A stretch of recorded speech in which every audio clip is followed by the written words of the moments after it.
Assalamu alaikum wa rahmatullahi wa barakatuh. Urmatlı Müslümanlar, urmatlı dostlar, urmatlı ilim alayın, bilim alayın dep үйүнөн шаарды көздөй, мектепти көздөй, университетти көздөй, медресени көздөй жөнөгөн инилерим, карындаштарым, байкелерим, эжелерим, бардык илим издеп, билим издеп чыккан туугандар. Мына сентябрь айы келип, өлкөбүздө жадырап жайнап, бардык окуу жайлар ачылган убакыт. Мына ушул күндөргө байланыштуу сиздерге бир Курандын сырлары, Аллах Тааланын бизге жиберген ыйык китеби, Курандын бир эле аятын которуп берүүгө, устаздардан укканыбызча айтып берүүгө аракет кылайын. Анда эмесе илим, билим. Илим бул араб тилинде айтылган сөз, билим ошон эле синоним кыргызчада айтылган сөз. Негизи акыреттин илими жана дүйнөнүн илими деп бөлүп коебуз го. Дүйнөнүн илимине ошол эле химия, физика, алгебра, биология, медицина, ушундай илимдерди, технология түшүнөбүз дагы. Анан акыреттин илими деп бул Куран, хадис, аят, шариат, ислам дининдеги негизги илимди түшүнөбүз. Ал эми бул экөөнүн өтө тыгыз байланышы бар. Биз акыреттин илими деп дүйнөдөн эч бир нерседен бейхабар болуп калуубуз керек эмес. Мындайча айтканда, мусулман киши ар бир нерсени изилдеп, окуп, билип, саресеп салып, ошол нерсенин түбүнө жетмейинче тынбаш керек. Негизи эле бизден чыккан астрологдор, бизден чыккан алгебра илимдери, бизден чыккан Орто Азиядан чыккан ушундай бир чоң аалымдар болгон, физиктер болгон, алар деген чоң ачылыштарды жасаган. Ошол эле учурда илим жагынан, мындайча айтканда, Куран, такыбачылык, хадис, ошол акыреттеги боло турган кубулуштардын баарын илимин алган. Мындайча айтканда, комплекс түрдө, мындайча айтканда, толук универсалдуу алымдар болгон да. Ошон үчүн биз илим, билим дегенде эмне маалымат болсо бардыгына ак карасын айырмалап билип, салыштырып билип, бири-бирине сайкештирип, ушундай билим алуубуз керек. Мындайча айтканда, мектепти дагы жакшы окуш керек, медресени дагы жакшы окуш керек. Кайсы илимге кирди, ошону майын чыгарып окуш керек. Ошол нерсе анын ийгилиги, ошол нерсенин ийгилиги ал адамды ошол дөбөсүн көккө жеткирет деген сөз. Куран-ы Каримде Аш-Шура сүрөсүнүн 32 аятында Аллах Таала бизге мынтип кайрылат. Аузу биллахи минеш-шейтанир ражим. Ва мин аятихи ал-джавари фил бахри кал-а'лам. Мунун мааниси Аллах Тааланын белгилеринен, Аллах Тааланын далилдеринен, аяттарынан. Мындайча айтканда, Аллах Таала бизге далилдеп, белги берип, өзүнүн бир аяттарын түшүргөн. Ошондон эле биз Аллах Тааланы тааныбыз, Аллах Тааланын кудуретине баш ийебиз, ынанабыз. Аллах Тааланын ушунчалык берешен, ушунчалык илимдүү, ушунчалык кудуреттүү, ушунчалык жалгыз, ушунчалык сырдуу, ушунчалык кудурет күчтүү зат экенине ошого биз моюнсунуп, ошону таана алабыз, ынанабыз. Ошол аят далилдери, жер асмандын кубулуштары, бардык нерселер Аллах Тааланын далилдери да. Ошол Аллах Таала бизге келтирген далилдеринен бирөөсү дейт Аллах Таала. Ал-джавари, суудун үстүндө калкып жүрүүчү, кайык болсун, пароход дейбизби, кеме дейбизби, лодка дейбизби, скутер дейбизби, суунун бетинде сүзүп жүрүүчү чоң кайыктар. Фил бахри, деңизде, кал-а'лам, булар тоого окшош дейт. Тоого окшош. Кадимки эле биздин мынау чоң тоолор бар го, Тянь-Шань тоосу бар, жана башка чоң тоолор бар, ушуларга окшош дейт. Эми адам кой жүгүртүш керек да. Жөн эле илимди, мындайча айтканда, медресени эле окуса, тафсир Куранды эле окуса, ал мындай эле окуп өтүп кетет. Аллах Тааланын белгилеринен бирөөсү кайыктар мейли азыркы тил менен айтканда чоң корабльдер тоодой. Ошо тоодой экен деп. Эми муну биз алымдарыбыз, окумуштууларыбыз, ачылыштарды жасаган эмгекчил адамдарыбыз не кылды? Бул нерсени ой жүгүрттү ага. Изилденди. Негизи караңыз. Мурдакы заманда ошол кайыкты неден жасаган? Кемени, кеме, ак кеме дегенден кеме деп сүйлөйлү. Кемени ошол жыгачтан жасаган. Себеби алардын түшүнүгү болгон жыгач жеңил болот дагы, суудан жеңил болот дагы, суунун бетинде калкыйт. Демек, биз кайыкты жыгачтан жасашыбыз керек. Кемени жыгачтан жасасак чөкпөйт деп түшүнүк болгон да. Бирок Курандын бизге берген тапшырмасы, мен силерге акыл бердим. Акылыңарды иштетип, кыяматка чейин өзүңөргө керектүү технологияны, өзүңөргө керектүү илим билимди ачып, мындай кененирээк ой жүгүрткүлө мусулмандар. Мен кайыкты, кемени тоодой деп койдум. Эми тоо каякта, чоң тоо, миллион тонналык тоо каякта, ал эми кеме каяктагы бир нерсе да, экөөгө кантип салыштыруу керек. Алла Таала тоодой деп койду. Муну түшүнүш үчүн физикага биз бир аз барышыбыз керек болуп калат. Архимед закону дегенди билесиздер, окугансыздар. Бул Архимед деген бир адамдын байкап калуусу менен гана ошол нерсе Архимед закону деп аталып калды. Болбосо бул деген Алла Таала ушул жерди жаратканда, жер камактагандан бери эле бар закон жана азырга чейин, кыяматка чейин боло бере турган закон. Бирок бир адам байкап калгандыктан ошону элге мындай экен деп айтып чыккандыктан ошого аталып калат. Медицина Ибн Синанын атыга аталып калды. Болбосо адам атадан бери дарыланып келген адамдар. Дарыгерлик ага эле байланып калган эмес. Алгебра, мисалы үчүн, жана башка илимдер кайсы бир адамдын байкап калуусунан Алла Таала ошону атыны атактуу кылып туруп бизге жеткирип койгон. Негизи Алла Таала аны качан эле жаратып койгон бир закон. Архимед закону кандай? Мисалга бир чаканы алыңыз, мындай чака, чоң чака. Мисалы үчүн 200 литрлик эмени алдык. Тиги бочканы алдык. Анын ичинде сууду толтура кылдык. Лым-лым деп коет го жанагындай. Бир чымынды салсаң дагы бир тамчы суу бияктан ашатын жатат. Ашканы турат. Бир эле нерсе түшсө ашат ал. Ушунчалык толук суу. Эми ошол 200 литрлик бочканын ичиндеги суюктукка 1 килограммдык Ош базардагы жанагы таразынын ташы бар го. Ошону алып келип туруп, жулуп этип салсаңыз, ал чөгөт дагы ток этип астына тиет. Бул темир чөгүп кетти го. Ташты салсаңыз, таш чөгүп кетет. Ийнени салсаңыз, ийне чөгүп кетет. Мыкты салсаңыз, мык чөгүп кетет. Бирок темир, таш бул тиги тоонун жынсыдан эмеспи? Жетим тоодо канча миллион тонна темир жатат эмеспи? Алла Таала кайык тоого окшош деп атат. Эми бул таш, бул темир, ийне, кашык ошо суунун бетинде калкыш керек. Ушундай ойлонуш керек мусулман киши Куранын аяттарына. Хош, Алла Таала ошол бир мыйзамды жаратып койгон. Жер тартуу күчү бар. Эмнени ыргытсаң жерге түшүп кала берет. Кайсы бир чектен абадан нары чыккандан кийин тартуу күчү жоголот, жер тартат. Ал эми суу болсо, ал экзамен алат. Карап көрөт үстүнө конгон нерсеничи. Ал жеңил нерсеби? Эгер суунун ичине кире турган нерсе болсо, ошол киргенде, суунун ичине киргенде, ошол кирген нерсе өзүнүн салмагычалык сууну өйдө көтөрүп, бочкадан ашырып ий алса, анда бөлөк маселе.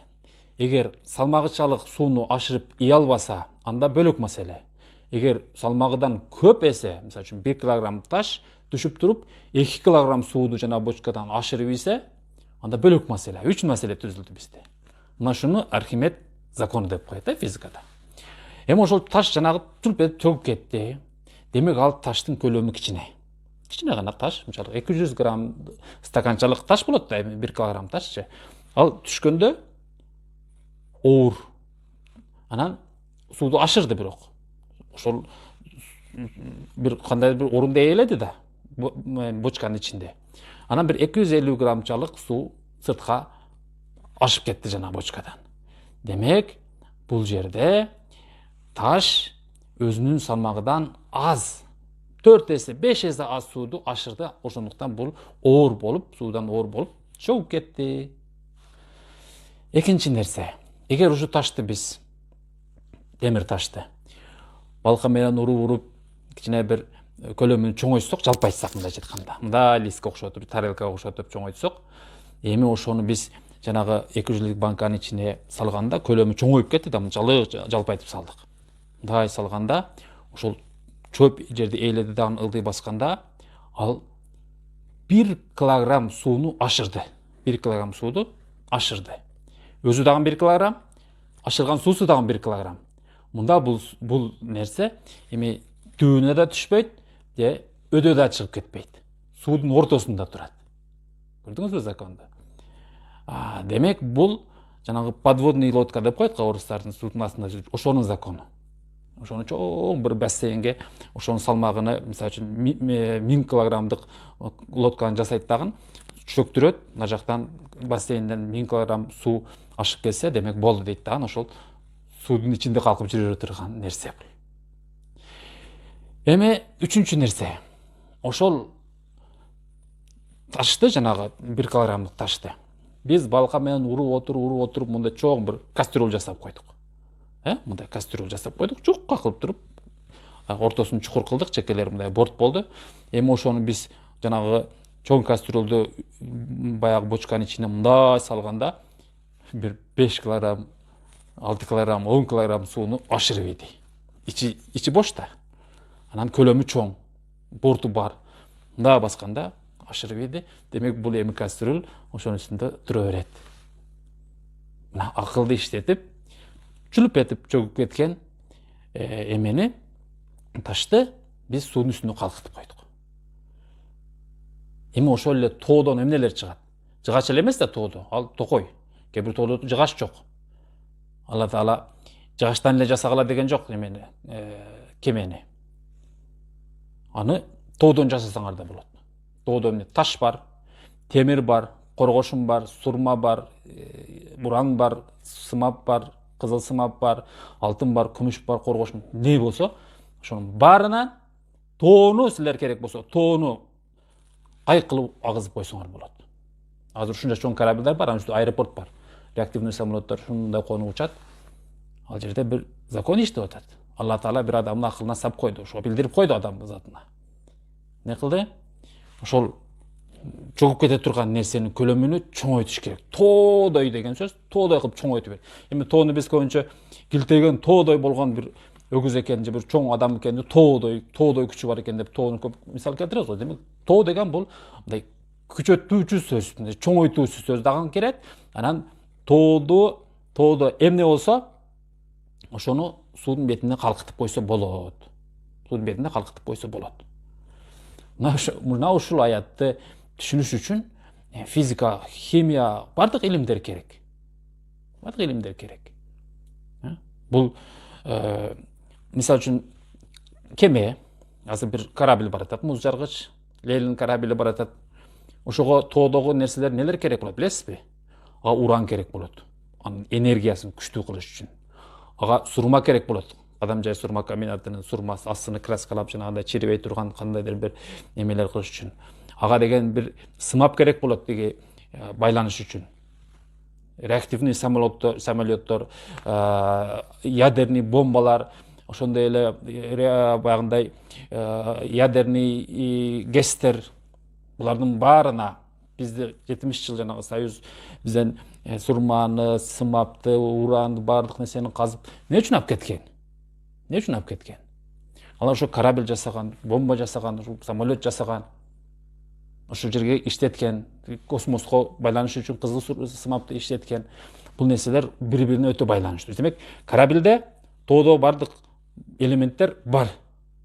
Алла Таала ошон үчүн Куранда айтып атат, бул суудун бетинде агып аткан, калкып жүргөн чоң корабльдер тоого окшош дейт. Тоого окшош. Тоодун ичинде эмне болсо, жыгачы дагы бар, бардык нерсе ошого жүктөлүп алган. Ушунун ичинде бар составы. Ошол Эми Дубайга учсаңыз көрөсүз. Дубайга учкандар болсо, эми уча турган болсо, ошо жетейин деп калганда, самолет конуп атканда сүйлөйт го, посадка болот. Ошол учурда мындай карасаңыз, жанагы тоодой болгон корабльдерди ошол жакта көрөсүз. Мына очередте турат, очередте. Портко. Австралиядан келет, Кытайдан келет, Индиядан келет, Малайзиядан келет. Ажылыкка эле бир корабльде 3000 койду жүктөп келет Австралиядан. Экинчи корабль келет, 6000 кой келди. Ошончо миллион ажыга бирден кой каяктан жетишет чөлдө деп ойлойсузбу? Корабльде негизи сууда жүрөт дүйнө жүзү боюнча. Бизде бир дарыя болсо, ошол асты бир чоң корабль жасаса, асты жерге тийбей турган бир дарыя барып туруп, Тажикстан, Афганистан болуп, Индия болуп тиги корабль немеге чыгып кеткенде, океанга. Бизде деле бардык нерсе арзан болуш керек, яна бизде деле өнүккөн өлкө болот элек. Немеге, деңизге жол болгондо. Неге? Себеби ташуу неме арзан. Карго арзан болот. Алла Таала Кур'ан-ы Керимде айтат, тоого окшош бул суудун бетинде калкып жүргөн кемелер дейт. Ушундай бул Кур'андын илимини түшүнүш үчүн башка илимдерден алып коюңуз. Математиканы өкүртүп окуңуз.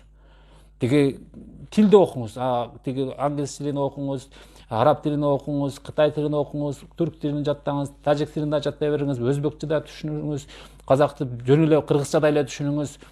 Керек болсо тиги немис тилин үйрөнүңүз. Тил үйрөнгөн сайын маалымат күчөйт да. Алардын окумуштуулар жазган нерселерди сиз билип аласыз. Анан Курандан бул Алла Таала 14 кылым мурда эле пайгамбарыбызга түшүрүп койгон.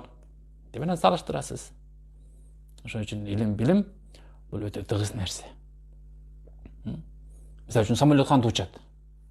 Биз самолет учуп барат, намазды кантип окуш керек экенин айтабыз маселесини. Анан кийин самолет кантип учуп кетип атат негизи? Алла Таала кандай күч берип койду?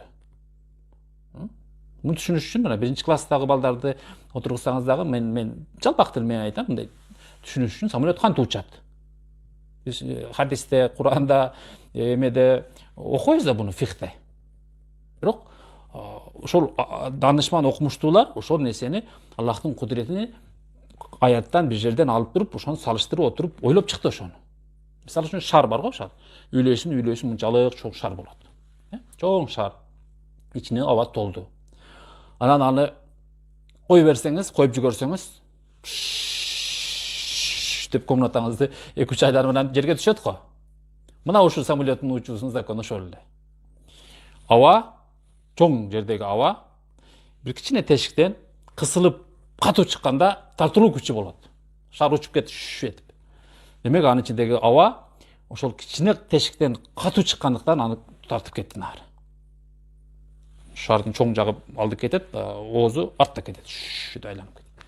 Же болбосо ваннага кириңиз дагы жанагы шланга бар го, мындай жуунган шланга, ошону душуну чечип салыңыз, алып салыңыз дагы.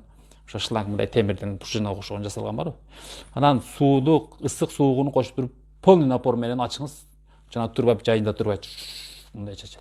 Демек бир кичине тешиктен суудун напору катуу чыккандан кийин тартылуу күчү болду дагы жанагы шланг ойноп кетти. Ошондой эле самолеттин мотору бар, 2 канатыда 4төн. Ошол жерде абаны катуу соруп, арттан кичине тешиктен аябай катуу неме чыгаргандыктан алдыга тартуу жүрөт. Мына ушуну биз ажыга келатканда Аллах Таала ушундай бир закон жаратып коюпсу, самолеттин немесинин моторунан азыр аба кирип атат, артынан кысылып чыгып атат, ошон үчүн самолет алдын учуп баратат. Алхамдулилла, Алла Таала ушундай бизге адам баласыга илимди үйрөтүп койдуң деп барсак жакшыбы же? Учпай эле учуп баратат экенбиз деп келмени окуп коюп бара берсек жакшыбы? Илим билимди кошо алып жүрүшүбүз керек. Азыркы күнү технология өнүккөн учурда бизди азгырам деп, бизди алдайм деп, ар кайсы нерсени айтса, биз андан озуп айтышыбыз керек. Алла Таала муну мындай закон менен бизге түшүндүрүп койгон. Куранда, хадисте мындай деп айтылган, аны аалымдар мындай деп чечмелеп, мынтип бизге жеткирген. Муну баары Аллахтын мыйзамы деп айтышыбыз керек. Илим билим кадамыңыздар бекен болсун. Жаш бөбөктөрүбүз, балдарыбыз, өзүбүз баарыбыз илим окуйлу. Ассаламу алейкум ва рахматуллахи ва баракатух.